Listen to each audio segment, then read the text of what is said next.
Evidencias del crimen.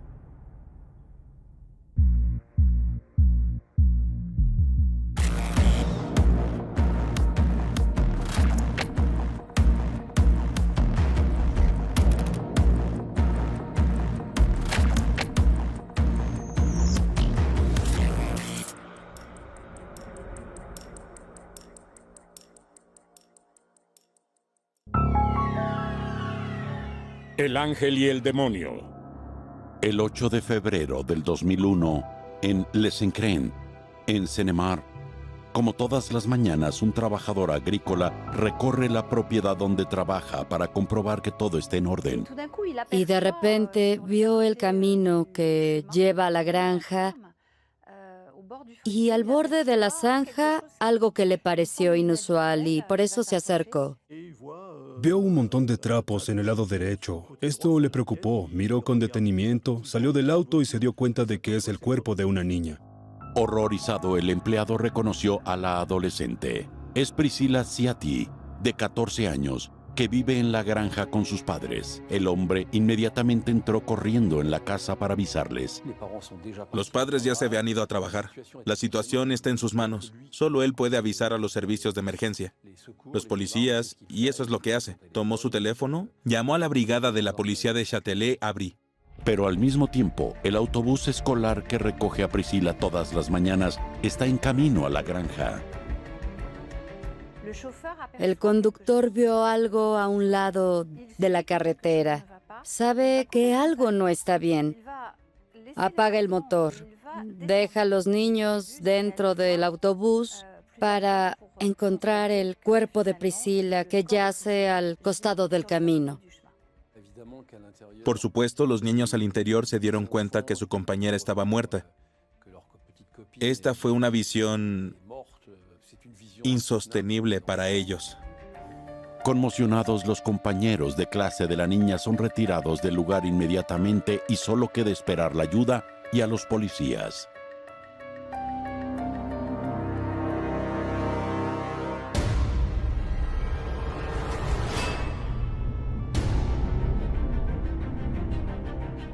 Los primeros policías que llegaron al lugar rápidamente se dieron cuenta de la magnitud de la situación y supieron que probablemente sobrepasaría a la brigada y pidieron ayuda.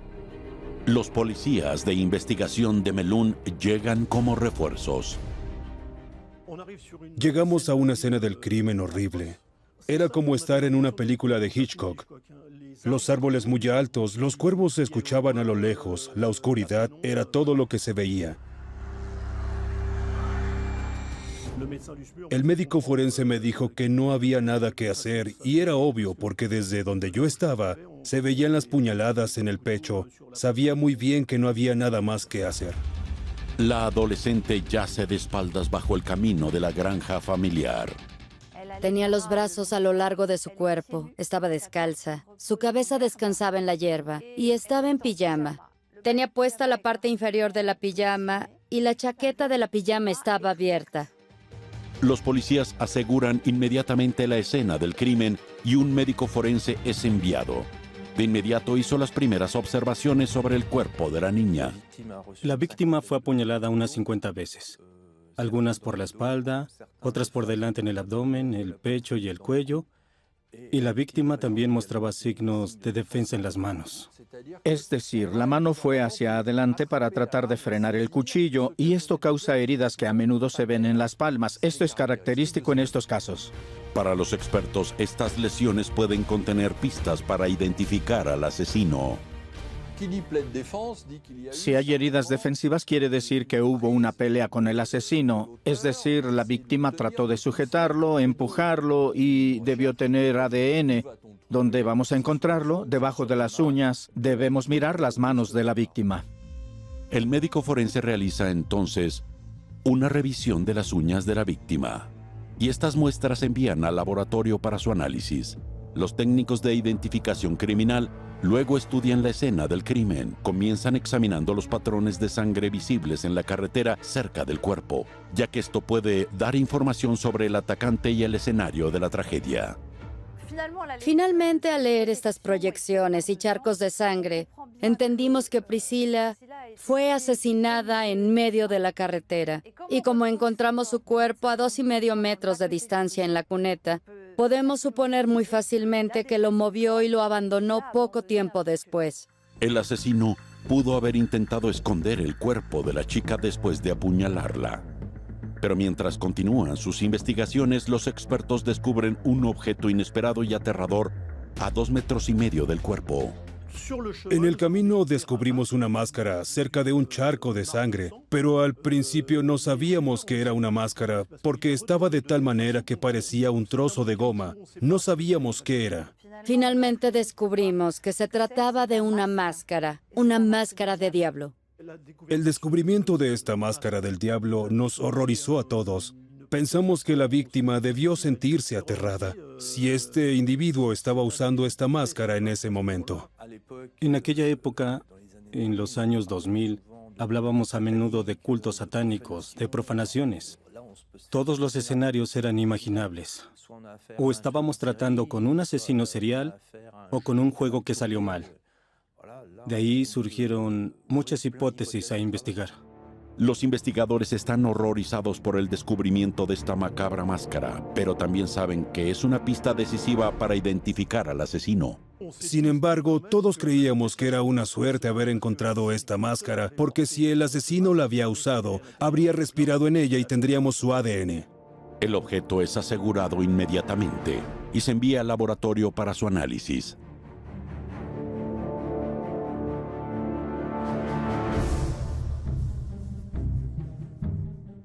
Una vez finalizadas las investigaciones en el lugar del crimen, los policías se dirigen a la casa donde vive la niña. Inmediatamente se dan cuenta que una ventana que da a la sala de estar está abierta. Los investigadores observaron que la casa estaba vacía. Obviamente, su prioridad era tratar de contactar a los habitantes e informar a los padres de la niña. Se les pidió que regresaran a casa y les informamos de las malas noticias. Mientras esperaban la llegada de los padres de Priscila, los policías recorrieron la granja. En la parte trasera de la casa, descubren una señal obvia de entrada forzada en otra ventana. Un vidrio está roto y cubierto con cinta adhesiva. Es una técnica conocida por los ladrones. Para evitar hacer ruido, se utiliza cinta adhesiva, se golpea con el codo, patadas o puñetazos, y la baldosa se rompe sin hacer demasiado ruido. ¿Por qué alguien haría esto cuando no hay nadie que viva cerca? Seguramente para sorprender a la persona que estaba dentro de la casa. Esta cinta adhesiva se retira inmediatamente para su examen. En la parte inferior de la ventana, los policías observaron entonces la presencia de otra pista que podría resultar crucial. Los investigadores descubrieron en el lugar una única huella que se imprimió en la tierra suelta. Así que lo siguiente fue fotografiar esta huella con diferente iluminación desde diferentes ángulos.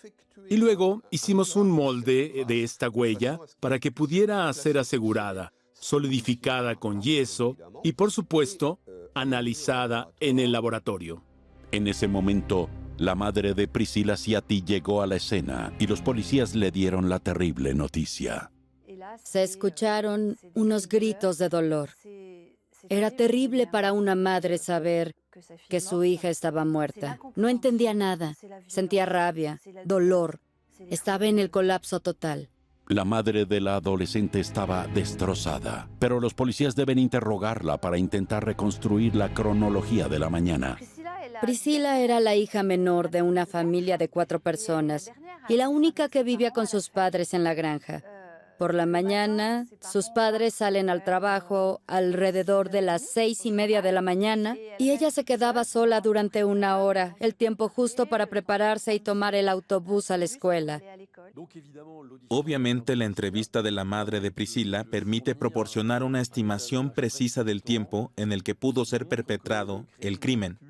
Solo pudo haber ocurrido entre el momento de la partida de los padres y las 8 de la mañana, la hora de la llegada del autobús escolar. En busca de otras pistas, los investigadores entran en la granja. La prioridad para los policías es pedirle a la madre de Priscila que les diga qué nota de extraño. Le piden que recorra la casa para ver qué hay de inusual o anormal. La señora Ciati acompañó a los investigadores y se dio cuenta de que la electricidad estaba cortada y rápidamente se dan cuenta de que la puerta del baño muestra signos de hundimiento como si alguien hubiera querido darle un golpe con el hombro. Y la madre de Priscila confirma que estas marcas no estaban ahí por la mañana, así que estos son rastros frescos. Finalmente, la madre de Priscila se da cuenta de que en la ventana de la sala de estar, encontrada abierta de par en par, la manija estaba arrancada. Para que los técnicos de identificación criminal puedan llevar a cabo sus investigaciones, la granja fue asegurada y les pidieron a abandonar las instalaciones. Les dijimos que teníamos que asegurar su casa y no había manera de que vivieran ahí. Teníamos que hacer nuestras investigaciones y podía llevar bastante tiempo. Así es como los padres de la víctima tuvieron que pedir asilo con sus amigos en el pueblo de Lescren. Mientras se abre una investigación judicial por asesinato, el caso se remite a la sección de investigación de París.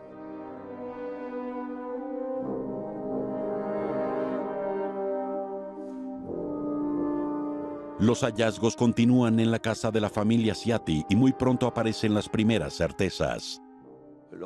Cuando hicimos las investigaciones en esta casa, nos preguntamos si la persona que fue el atacante conocía a la víctima. Nos imaginamos que sí, porque no tenía ninguna razón para venir a esta casa con una máscara, llenar de cinta las ventanas sin tener una idea precisa de quién se iba a encontrar.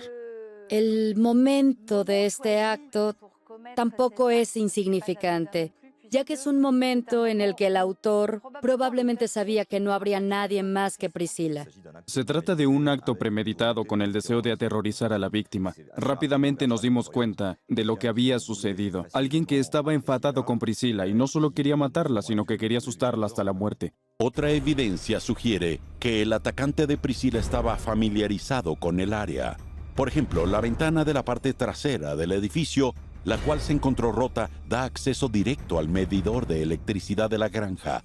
Pero eso no es todo. Desde esta ventana, las huellas en el suelo revelan un camino muy preciso dentro de la casa. Las huellas en la casa plantearon preguntas a los policías, pues iban directamente al tablero eléctrico de la casa, como si supieran a dónde ir.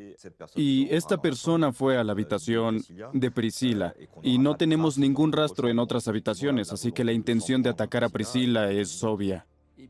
Y luego estas huellas iban directo al baño. Tiene sentido. La persona sabía lo que iba a hacer cuando entrara. Los rastros de golpes encontrados en la puerta del baño proporcionan a los investigadores una pista de lo que sucedió. No teníamos un escenario en mente inmediatamente, pero imaginamos que la víctima estaba refugiada dentro del baño y que el asesino trató de abrir la puerta. Priscila intentó escapar por la ventana de la sala de estar que estaba abierta. Huyó a pie, corriendo, hasta el lugar donde fue descubierta tras ser perseguida por su atacante.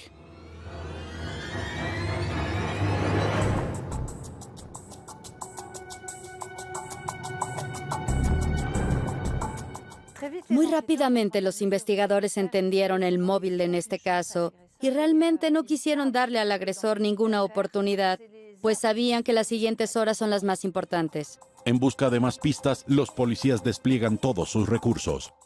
Unos 30 policías fueron enviados a la escena, pero como la escena es bastante grande, también trajeron un helicóptero para sobrevolar toda la zona y no omitir nada. Desde el cielo es mucho más fácil cubrir la zona. Podemos ver un objeto brillante desde el cielo. No teníamos el arma homicida porque no la encontramos desde el helicóptero, así que tomamos fotos aéreas. Pero a pesar de este importante despliegue, la investigación no avanza. Una vez que se completan nuestros hallazgos, el director de investigación abre varias hipótesis. Los familiares, las personas que podrían haber conocido, los vecinos, abrimos un montón de hipótesis que fuimos cerrando una tras otra. La primera hipótesis, la teoría de la familia. En este tipo de delitos, inmediatamente pensamos en los familiares. Pensamos en la familia, pero muy rápidamente los investigadores excluyeron esta posibilidad y exoneraron a los padres y a la familia, que era una familia muy unida. No había ningún problema. Entendieron que no era una posibilidad que pudiera ser investigada y que tuviera que ser buscada en otro lado. Como cualquier investigación criminal o delictiva, se llevaron a cabo interrogatorios en el vecindario y solo hay una pareja que vive cerca y rápidamente fuimos a su casa.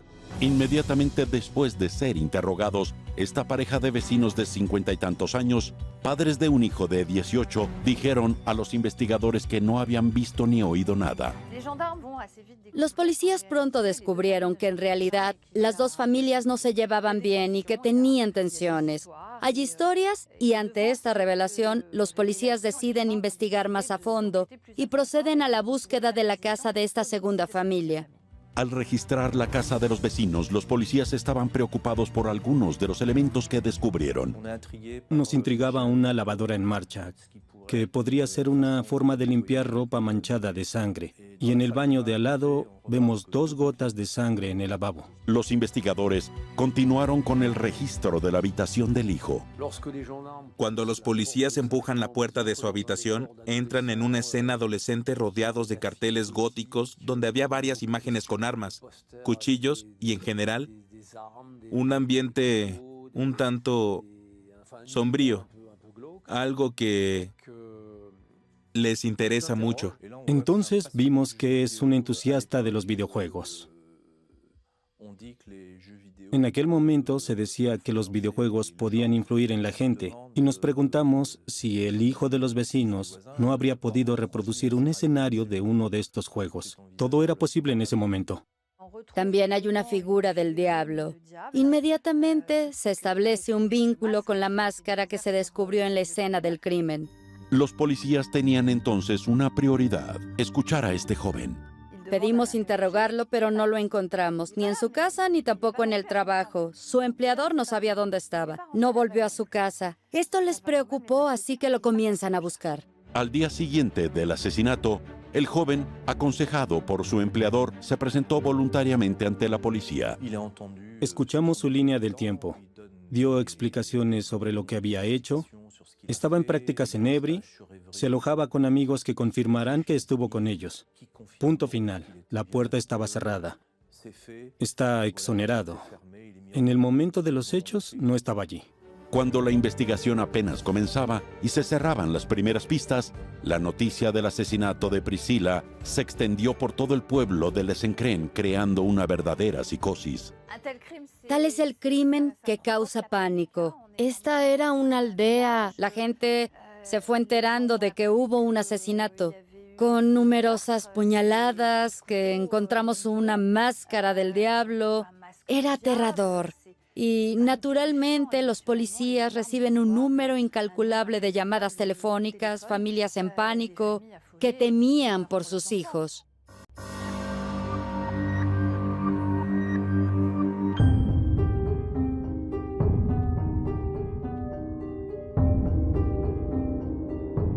Al día siguiente de los hechos, el 9 de febrero del 2001, se realizó una autopsia del cuerpo de la víctima en el Instituto Médico Legal de París.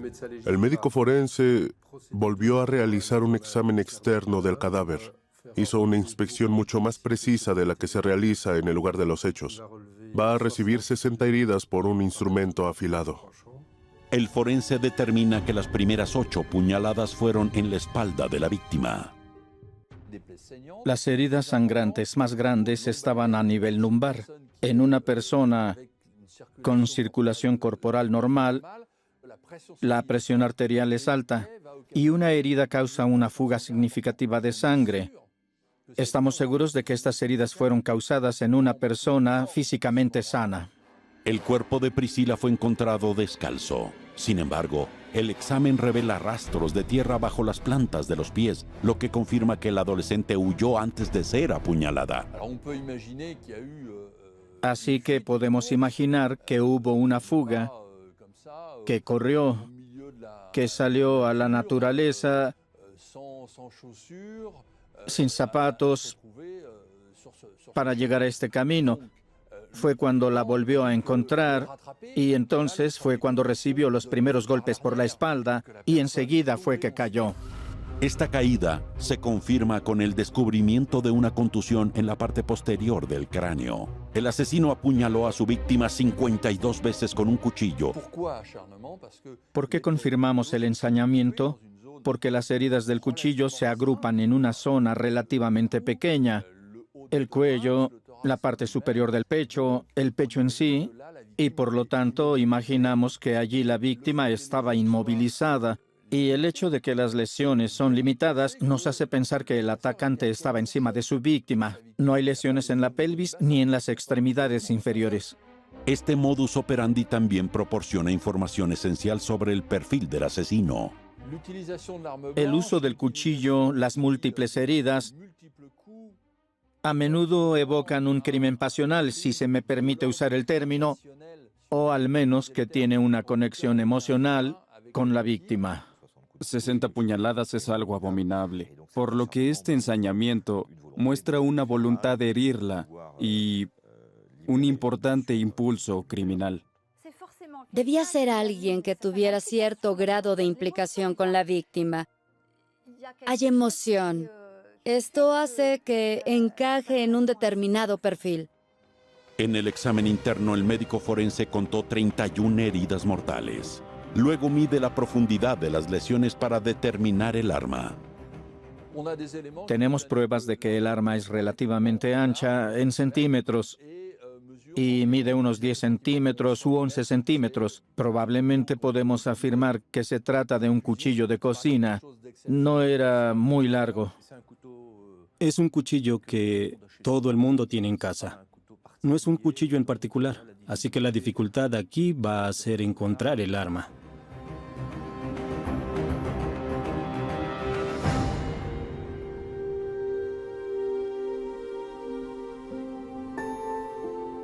Decididos a resolver este asesinato lo antes posible, los policías se centraron en la vida y la personalidad de Priscilla Ciati.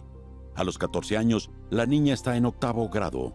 Aunque el crimen pasional parece más probable, resulta que Priscilla no tiene novio, y todos sus compañeros la describen como una adolescente seria y sin problemas. Ella era muy linda. Era realmente una niña inocente, una chica sin problemas, y todos sus amigos coinciden al decir que es realmente una buena amiga, adorable, querida por todos. Era una chica feliz. Estaba bien con su familia, iba bien en la escuela, tenía amigos, con preocupaciones propias de su edad y era una persona muy atenta con los demás, muy dadivosa y encantadora. Era una chica joven, que no tenía ningún problema en particular. No le conocíamos a ningún enemigo. Aquí todo el mundo se sorprende de lo que pasó. No tenemos una explicación racional para lo que pudo haber pasado. A ese nivel de investigación, eso no nos ayuda mucho. A medida que avanzan las entrevistas, descubren que aunque aparentaba lo contrario, la colegiala dijo que tenía miedo. Hubo algunos testimonios en su entorno, de amigos a los que les confió cosas que la preocupaban. Estaba preocupada, se sentía vigilada, observada. Se sentía como si alguien merodeara por su casa. Decía que recibía llamadas, pero que no le respondían. Sentía como si le estuvieran siguiendo, mirando.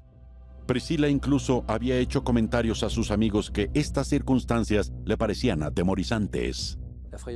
El temor es tal que un día, unos 2 meses antes de la tragedia, les dijo: ya verán, un día vendrán a mi funeral.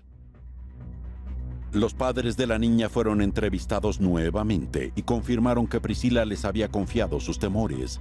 Ellos también han notado cosas extrañas.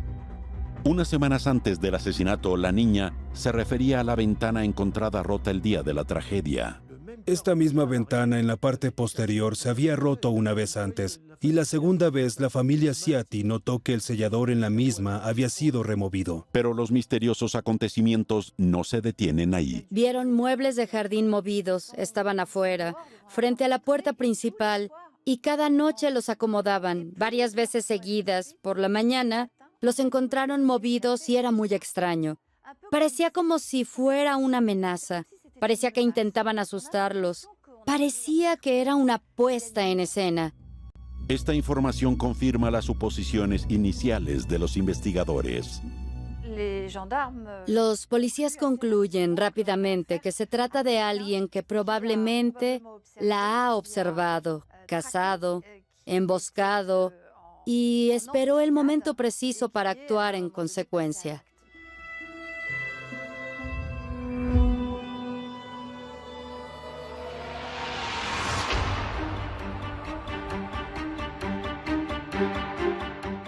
Para los policías, ahora es urgente hacer que las pistas hablen. Empezando por la famosa máscara del diablo, encontrada cerca del cuerpo de la víctima. Las proyecciones de sangre son visibles en el exterior, pero para los expertos en ADN, la prioridad es analizar el interior de la máscara. Suponían que había sido llevada por el autor de los hechos y su ADN será el primer resultado, así que limpiaron todo el interior.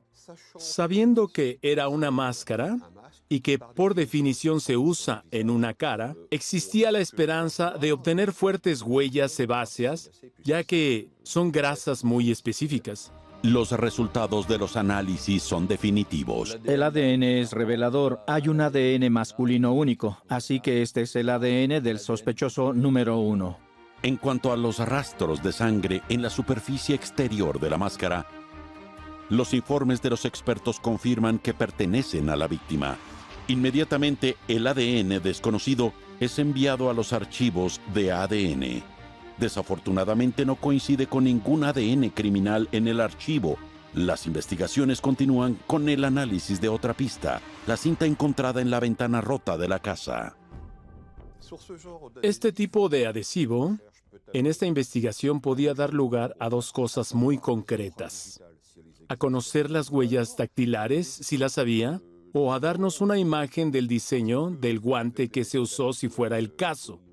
Porque con los métodos actuales a nuestra disposición, es muy sencillo resaltar cualquier pequeño detalle, pues se marca muy bien en la parte no pegajosa del adhesivo. Por lo tanto, si el asesino usó guantes, los expertos todavía podían revelar estos rastros. Y justamente, encontramos diseños muy particulares que pertenecen a los guantes engomados. Diseños que son muy característicos de estos famosos guantes de cocina, a menudo utilizados por las amas de casa y que tienen la particularidad de tener figuras de forma cruzadas de diamantes. los expertos están trabajando en el moldeado de la huella que se encontró bajo el vidrio roto. Podremos deducir en el laboratorio, por supuesto, cuál es el diseño de esta huella de suela impresa. Si se puede comparar con un zapato de ciudad, también se puede comparar con un zapato deportivo. Una vez más, los análisis son concluyentes. Esta huella habló entre comillas y nos dijo que se trataba de un zapato deportivo. Era una huella de un calzado de baloncesto de cebras. Desafortunadamente, la experiencia del proceso de moldeo no permite ser más precisos. En cuanto a las huellas encontradas dentro de la casa, son inutilizables.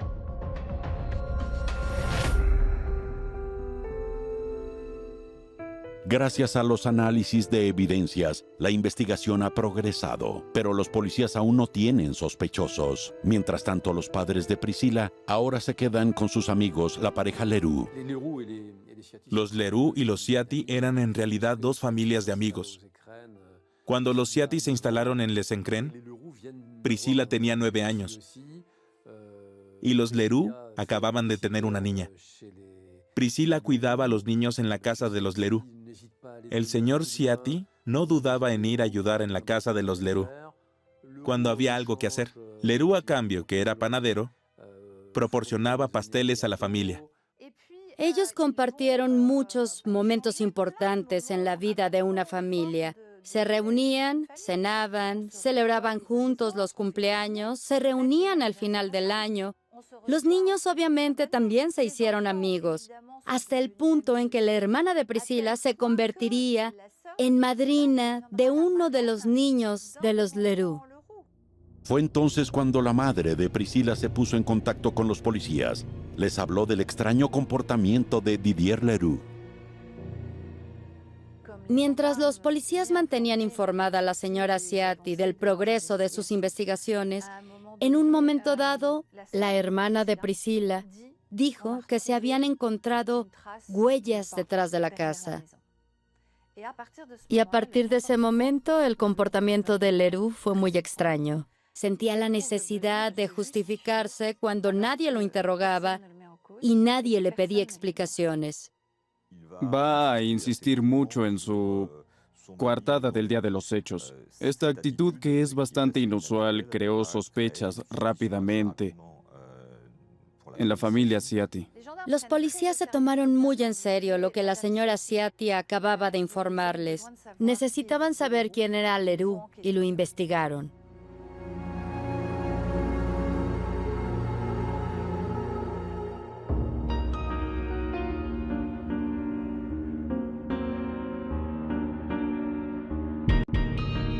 A los 39 años, Didier Leroux está casado y es padre de 2 niñas de 7 y 2 años. Era un hombre que, a primera vista, no parece complejo. Un ciudadano honesto, un panadero que va a trabajar, que se gana la vida, que cuida a su mujer, que cuida a sus hijos, que nunca ha tenido problemas con sus vecinos. Es alguien que parece ser un buen hombre en todos los sentidos. Es bastante servicial, no tiene problemas. Nadie puede decir nada malo al respecto y al mismo tiempo sin personalidad. A veces es mencionado el hecho de que era cerrado y muy reservado, pero nada más. Los empleadores de Didier también son entrevistados y describen a un empleado modelo y discreto. El señor Leroux era una persona muy seria, amaba su trabajo, era responsable. Nunca tuvimos que reprenderlo por nada en ese aspecto. Era una persona confiable, realmente. Pero además de eso, no sabría demasiado. Sobre su familia, contaba muy poco. En realidad parecía evitarnos. Era una persona muy introvertida. Sus empleadores nos dijeron, pero no es posible, es muy tímido. No, no puede ser él, es imposible. No, para mí fue inimaginable. Sin embargo, sus empleadores dijeron a los investigadores que el día después del asesinato, Didier tuvo un comportamiento muy inusual.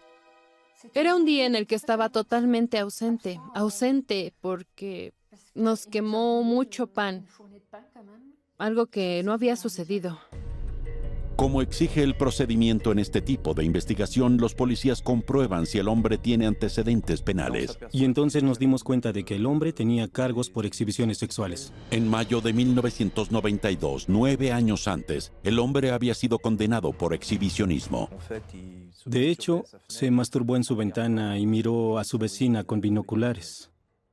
Este es un elemento importante, ya que podemos imaginar que el crimen de Priscila también tiene una dimensión sexual. Creo que en ese momento los elementos son suficientes. Los policías necesitan oír a Didier y por eso lo arrestaron.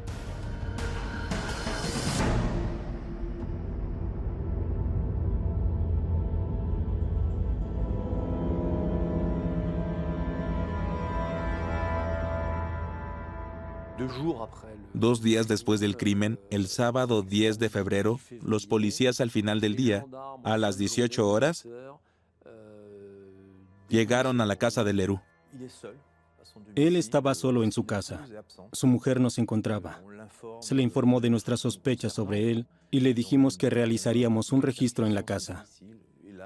Y entonces dijo, sí, sin ninguna reacción. Durante esta búsqueda, los policías no examinaron todo el lugar. Buscaban algo en específico. Saben que tienen que buscar algo. Buscan el zapato que podría coincidir con la huella que se encontró detrás de la granja. Así que inmediatamente se acercaron a los zapatos y encontraron en ese momento un par de zapatillas deportivas que se parecían a las que estaban buscando. Excepto que este par de zapatos tenía una particularidad. De hecho, el par de zapatos de Didier parecen nuevos, pero sus suelas están parcialmente desgastadas. Nos dimos cuenta inmediatamente de que los rastros encontrados no eran normales. No tenían el clásico desgaste de los zapatos de todos los días. y otros rastros atraen la atención de los policías. En estos zapatos hay partículas finas de color marrón que podrían corresponder a proyecciones de sangre. Los zapatos se aseguran inmediatamente para su análisis. Mientras continúa la búsqueda en la cochera de Didier, los investigadores hicieron otros descubrimientos sorprendentes. También encontramos binoculares de visión nocturna. Yo personalmente no tengo de esos en casa. Descubrimos una máscara de látex, no como la del diablo que descubrimos en el acto, pero era una máscara de una cara en descomposición. Fue un elemento curioso que encontramos. Y después los policías descubrieron una pulidora y aunque parezca extraño, esta pulidora tenía rastros de goma. De sorpresa en sorpresa, las pistas parecen estar acumulándose. También encontraron una caja de guantes de cocina, 10 guantes de cocina. Estos guantes de cocina tienen una particularidad, pues en la punta de los dedos tenían pequeños diamantes. Estas marcas, estas huellas, las encontramos en la cinta adhesiva que evitó que el vidrio se cayera en el allanamiento de la casa del crimen. Aquí solo hay 9 pares de guantes, falta uno. Al final de esta búsqueda, los policías están convencidos de que finalmente van por buen camino. Todos estos elementos son muy perturbadores y nos llevan a dar vuelta a la escena del crimen en consecuencia. Ahora parece obvio que hay que detener a Leroux, y eso es lo que se hizo.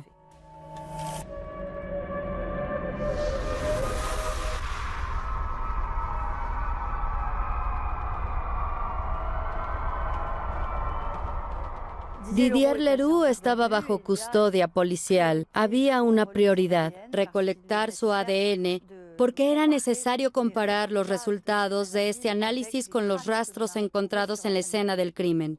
Antes de que comiencen los interrogatorios, se llama a un médico al lugar. Como suele ocurrir en el momento de cada detención policial, será examinado por un médico que dará su opinión sobre su estado en el momento de la detención y que llevará a cabo un examen médico superficial. Ahí descubrimos que tenía marcas de rasguños en las manos. Didier también tiene rasguños en los antebrazos. Cuando se le pregunta sobre el origen de sus heridas, el hombre da respuestas confusas. Las marcas en sus manos las explica por su trabajo. Tiene un corte, explica que se cortó haciendo un sándwich. Sin embargo, para los rasguños en los brazos no tiene explicación, no sabe cómo llegaron ahí.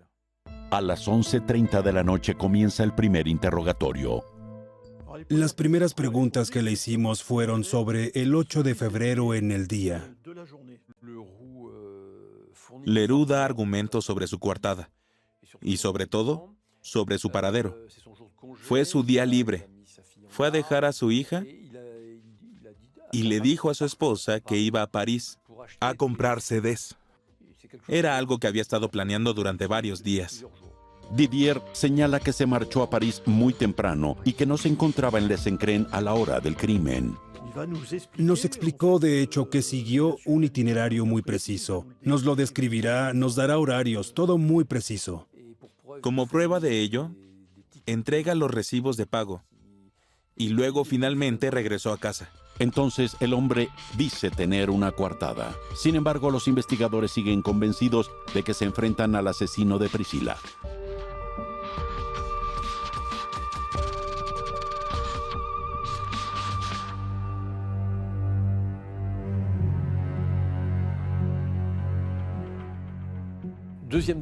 La segunda vez que estuvo bajo custodia policial, Leroux estuvo en manos de los policías durante más de 10 horas. Por supuesto, le dan respiros, pero mantienen la presión.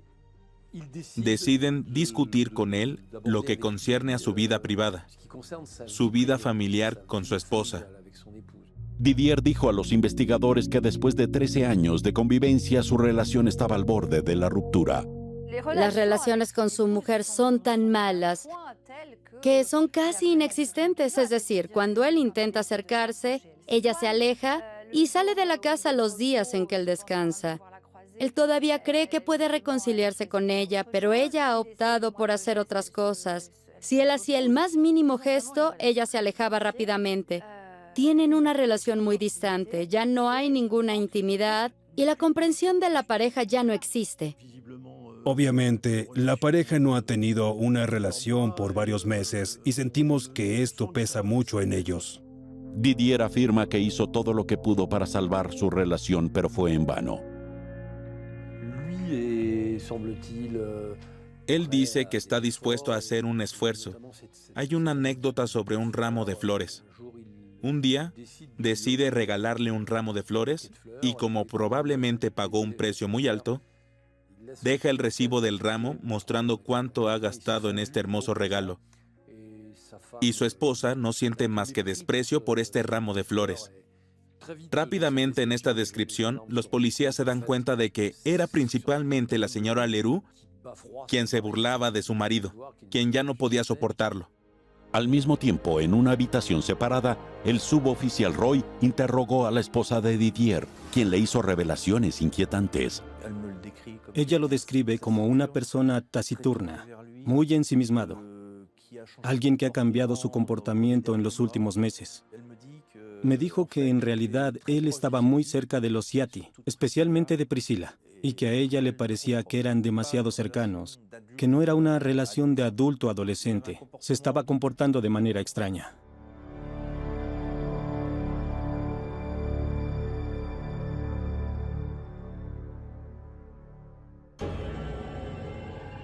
Didier es ahora el sospechoso número 1. Pero antes de continuar su interrogatorio, los policías reciben los resultados de los análisis de ADN realizados urgentemente.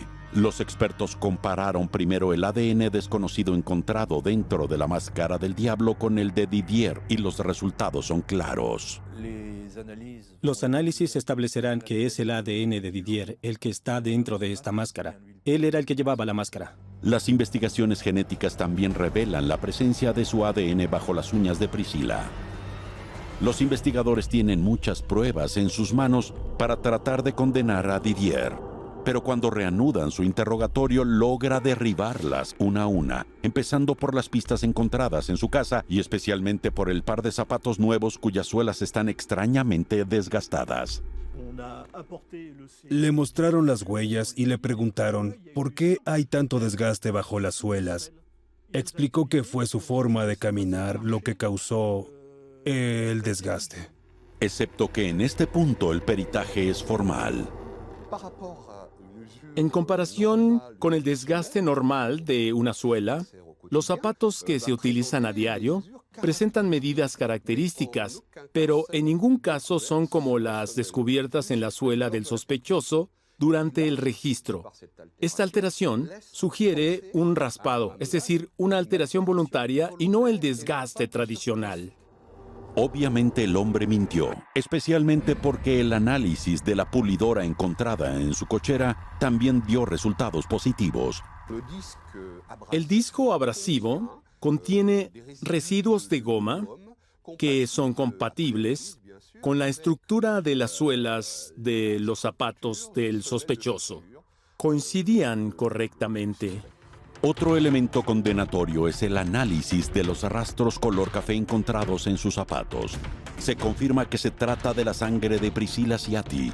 Para los investigadores las cosas están claras. Didier intentó cubrir sus huellas, pues al acoger a la familia Ciati fue informado regularmente del progreso de la investigación.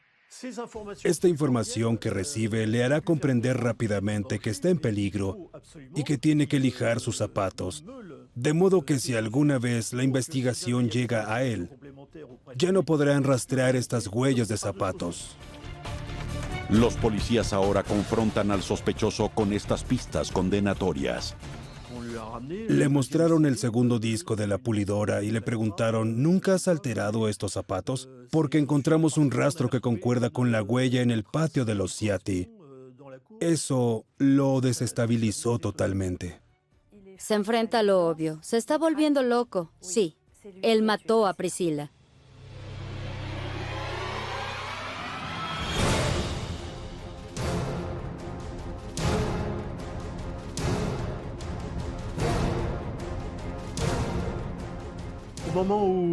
Cuando llega a la confesión, Didier Leroux nos dijo, la amaba, la quería solo para mí y ahora quiero unirme a ella. Al confesar el asesinato, el hombre narra sus actos.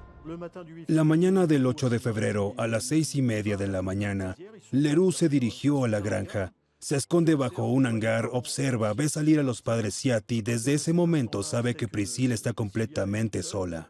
Antes de salir del auto, Didier Leroux se pone los guantes para no dejar rastro. El hombre entonces se traslada a la parte trasera de la granja y llenó de cinta el cristal de la ventana para romperla silenciosamente y entrar en ella. Para hacer la angustia aún mayor, en este momento cortó la energía. Después golpeó un objeto. Un mueble hace ruido. Priscilla oyó ese ruido. Se asustó. Se preguntó qué estaba pasando y si había alguien ahí. Mientras la casa se sumerge en la oscuridad, la adolescente asustada se refugia en el baño. Leroux patea 2 o 3 veces para intentar derribar la puerta, pero no lo logra, así que recuerda que en el baño de al lado hay un pequeño pasillo entre la parte superior de la pared y el techo de 20 centímetros. Va al otro baño para tratar de entrar al primero. Es sin duda donde la joven siente el terror absoluto de esta escena. Es decir, ve a un tipo con un rostro escondido en una máscara, probablemente con un cuchillo en la mano. Aprovechando que él estaba atrapado en ese lugar, ella huye. Abre la puerta del baño. Se va. Solo tiene un objetivo, salir de la casa. En ese momento, increíblemente, en lugar de abrir la ventana, arranca el marco de la ventana. Tiene 14 años. Es una niña. Su fuerza es 10 veces mayor. Tiene tanto miedo que todo es posible. Literalmente arrancó la ventana y huye. Entonces comienza una persecución infernal. Él lleva zapatos, tiene zapatillas deportivas. Ella está descalza, así salió. Ella corrió, corrió y corrió. Él hacía mucho ruido al ir detrás de ella, quería asustarla. En los últimos metros, Leroux decidió quitarse la máscara porque respiraba muy mal con ella en la cara. Priscilla se da la vuelta y descubre que el que la persigue no es otro que el amigo de la familia, Leroux. Allí, ella le dice, piensa en tu mujer. Y Leroux, desenmascarado, reconocido, identificado, decide matar a la chica. Y entonces, aunque ella ya estaba muerta, él continúa atacándola, continúa apuñalándola una y otra vez.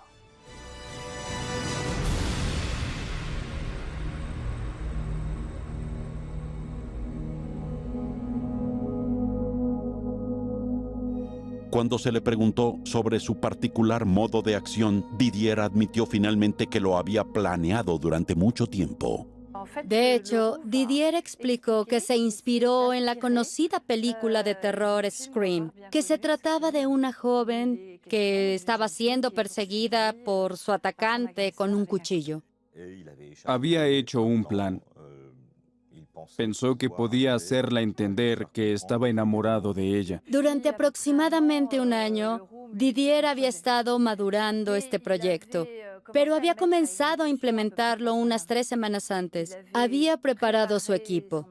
En la guantera había puesto la máscara, los guantes, el adhesivo y el 8 de febrero estaba listo para actuar. Sin embargo, el hombre señaló que no había planeado matar a Priscilla, de la que estaba locamente enamorado. Quería asustarla, porque lo que buscaba con esta máscara era aterrorizarla, que cayera en el desmayo y que en algún momento se la quitara. Y al despertar, ella vería que es él y él sería su salvador. Ya no tendría miedo. Entonces la llevaría en brazos como un príncipe azul, ella su princesa, y tendrían una historia de amor. Lo que es bastante difícil de entender es cómo pasó del deseo de ir a ver a esta mujer para declararle su amor al asesinato. Los investigadores tratan de entender cómo este hombre de 39 años pudo haberse enamorado apasionadamente de una niña de 14 años. Debemos recordar que Didier no existe para nadie, que con su mujer no está nada bien. Él conoció a esta chica casi siendo una niña, una futura joven, y entonces su relación cambió. Se fijó en esta joven que a la edad de 12 años comenzó a gustarle y desarrolló un escenario en el que él imaginó que podría tener una vida amorosa y una vida sexual con esta chica. En ese momento Didier fantaseó con una nueva vida para los dos. Dijo que se irían a Canadá, que se instalarían, que estaba cansado de su trabajo, de la situación general, y que podría volver a empezar la vida a través de ella, gracias a ella, los dos, como una bonita pareja. En el cumpleaños 13 de Priscilla, Didier decidió incluso confesarle su amor a su manera. Didier hizo un pastel en forma de corazón. Cuando fue a entregárselo, sintió como si le estuviera declarando su amor. Pero ella no le dará la importancia que él espera después de habérselo declarado por fin. Lógicamente, la joven no captó el significado oculto del regalo, lo que provocó la ira de Didier. Lo que seguramente él consideró como indiferencia o incluso como desprecio, lo volverá loco. Priscilla no tiene idea de lo que pasó, pero ella provocó algo en él. Una vez más fue rechazado y esto es insoportable para él. Una cosa llevó a la otra, y finalmente se dio cuenta de que la única salida era acabar con ella. De hecho, lo que dijo durante su custodia fue que la quería solo para él, que no quería que ella fuera para nadie más. Estaba muy celoso, era muy posesivo con ella y estaba dispuesto a matarla para no compartirla con nadie. La elección de la máscara no es insignificante. La máscara del diablo es básicamente la admisión de en lo que se ha convertido, en un diablo.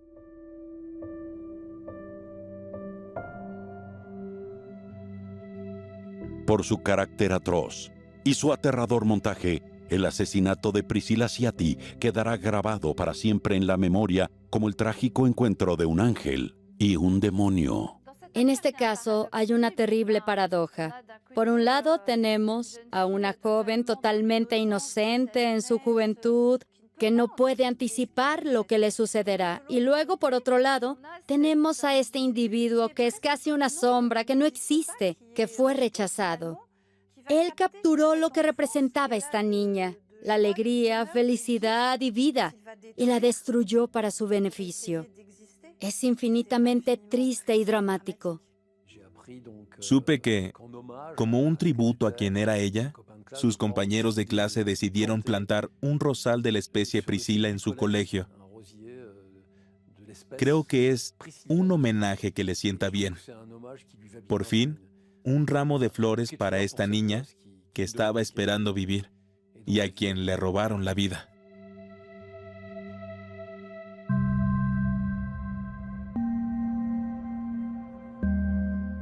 En 2003, Didier Leroux fue condenado a cadena perpetua. El hombre presentó una apelación contra esta decisión y después la retiró.